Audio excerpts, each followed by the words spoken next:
I've never stopped liking English literature. It wasn't the door that closed when you walked into the university. I'm reading Sir Thomas Browne right now. I read him 45 years ago, I suppose. The enthusiasm and energy that comes from the best writers, you've adverted to the best, Matthew Arnold, the best that has been thought and said, is still there. And that's almost a surprising thing, that even at this very nocturnal hour, the kind of exuberance that you had at 20 still lingers in the chambers of music and literature. Well, that's something, yes, I would say so. Obviously something indicating the lasting benefit of a genuine education in the humanities. It's an inexhaustible source of what exactly? Well, we said mimicry of the great spirit that animates the ages, right? How could that possibly get old? No, I like your description, because it's not often presented as that. And now, of course, the idea that education is for the job. I do know how important jobs are. I come from Newfoundland.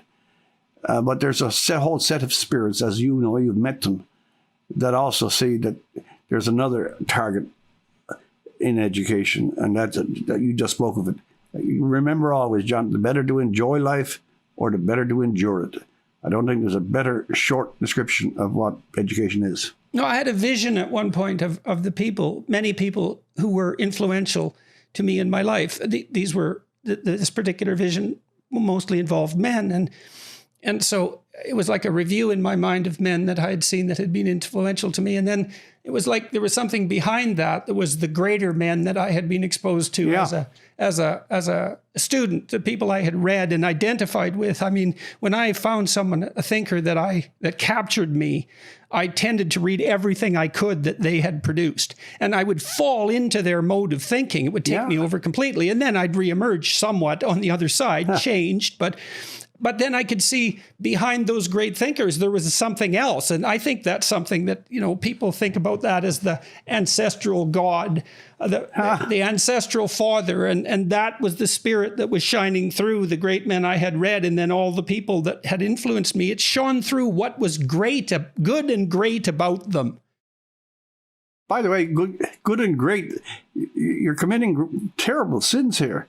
These adjectives are now off limits. The idea of good and great, mathematics.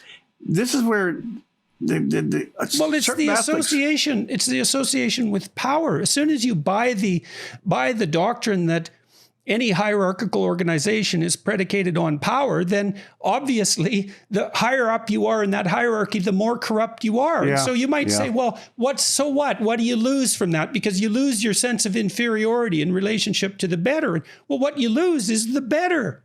And that's fine if you're good enough the way you are. But I've never met anyone who felt that they were good enough the way they were. There's always clamor inside your soul for the more that you could be. And where else are you going to find it except among those who have been deemed to be the best? And it isn't arbitrary, right? You said when you went to university, you'd hear these words and they would hit you. You called them benign explosions.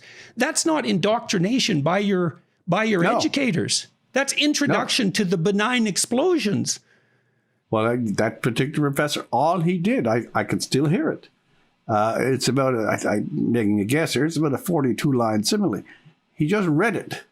And I mean, it was like Beethoven's Fifth, because Milton does have a certain power of expression. And you're right, there was no message attached. He didn't say, even by the way, no message saying that you must like this. It was just done and let the spirit respond as the spirit will. But this fashioned education, this fashioned, you go to university now to be injected with attitude, not thought. And some of these white programs and the new anti-racism, which is all identity, and you only read things from the tribe to which you belong. I know enough about Newfoundland. I want to read about the Trojan War, not the war on the southern shore.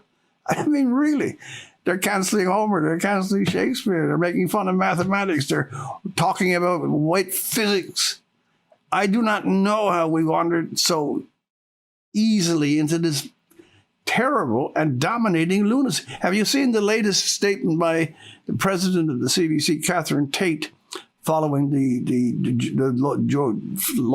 George trial down in the States? I mean, it's like a parody of virtue thinking, and how CBC is going to take notice of this, and the systemic racism in CBC and all that. Dear God. Spine requires calcium, and there's no milk in CBC. None. How did I get onto that? I'm not even sure. All right. So you're 8 years in Newfoundland. You're traveling all over the province. You're listening to people. You're watching their reactions to your shows. You're reading. How much do you read? And habitually? Like 3, 4 hours a day. There was periods when I was out for a while. I could go for 8 or 9. But I have books in the morning, I have books in the evening, and of course this stuff here, the internet, has diluted some of that traffic, but I do have a fair store. I also, by the way, this is a good point to make for people who are going rereading, as Nabokov has pointed out. You can't read a novel, you can only reread it. I find great pleasure. I reread Johnson's letters, for example, recently. Even The Anatomy of Melancholy, which is a bit of a task. Proust, reread. So I do that a lot. I find that it's refreshing that you borrow power, not power in any militaristic or status sense. How about authority? It teases your brain. And you get thrown into a mood in which the actions of the mind are more prompt and more precise. It's mood. You can't claim, I will now say this. You have to wait for the damn word to come to you. But this puts you in that fertile. Well, see, that's a mystery territory too, right? That's a mystery. Yeah, it is. That element of thought, and people are easily cynical about prayer, but it seems to me that there isn't much difference in posing a question to yourself and waiting for an answer than there is. I don't distinguish between that in some sense in prayer, because the act of receiving revelatory thought, which is the thought that bubbles up, it seems to me that you pose yourself a question, and if your intent is genuine, you want the answer. You don't want something comfortable, which is uncomfortable in itself. Mysteriously, something will arise. And the less you put that persona that you describe between you and the source upon which you call, the more likely you are to be rewarded with the words that are correct. But that being you is a very strange idea, because it happens of its own accord in some sense. The book I was referring to way back, and I said I wouldn't quote the title by Kessler, called The Act of Creation. And it was an analysis of literary insight or literary inspiration, humor, the discovery of a punchline, and mathematical, the eureka moment. I think I've read that. I think I read that as an undergraduate. It's a long while ago, but it is precisely your point. I have a puzzle in my mind. I'm trying to find a phrase, or if I'm a mathematician, I have a real puzzle where you can. And at a whole series of time, I have no answer. I can't get it. I go out and sloppily make a cup of tea, and as I'm stirring the first cube of sugar, I got the answer. What was the difference between the 2 minutes before and the time that this thought exploded in your... You had to have your mind prepared for the thought to have a place to pop out of. Okay, so you just used that phrase, explosion, again. You talked about the benign explosions that Introduction to Literature set off. Okay, so there's a thematic relationship between those two ideas. And we already talked about the idea of mimicry. And so, what you do in part when you're educating yourself by pursuing what appears to you to be meaningful and true is you build that spirit inside of you. That's it. And then that's the thing that's informing you when you ask questions. Yeah. And you should build that spirit out of what the best the past has to offer you. And there's markers for that. And the markers are that aesthetic grip, right? It's not something that someone can impose on you. It doesn't work. It has to be, you meet it halfway. And so when we have a conversation like this, that's spontaneous, what I'm trying to do when I have a conversation like this is to become transparent in some sense. I don't want my concerns about the podcast, let's say the quality of the podcast, the audience, any of that. I don't want those proximal concerns to interfere with my immersement in the conversation. And if I do that correctly and open myself up, then there's a spontaneity about the dialogue. And that seems to be associated with the search for and the discovery of some additional truth. We have to, persona was one of the words that classic phrase, smell it, prepare the face to meet the faces that you meet. Anytime we artificially or self-consciously construct ahead of time some personal interaction, which is what a conversation really is.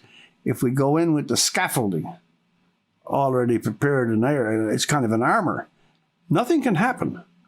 You have put yourself in a closed container, and you've done the right ritual moves.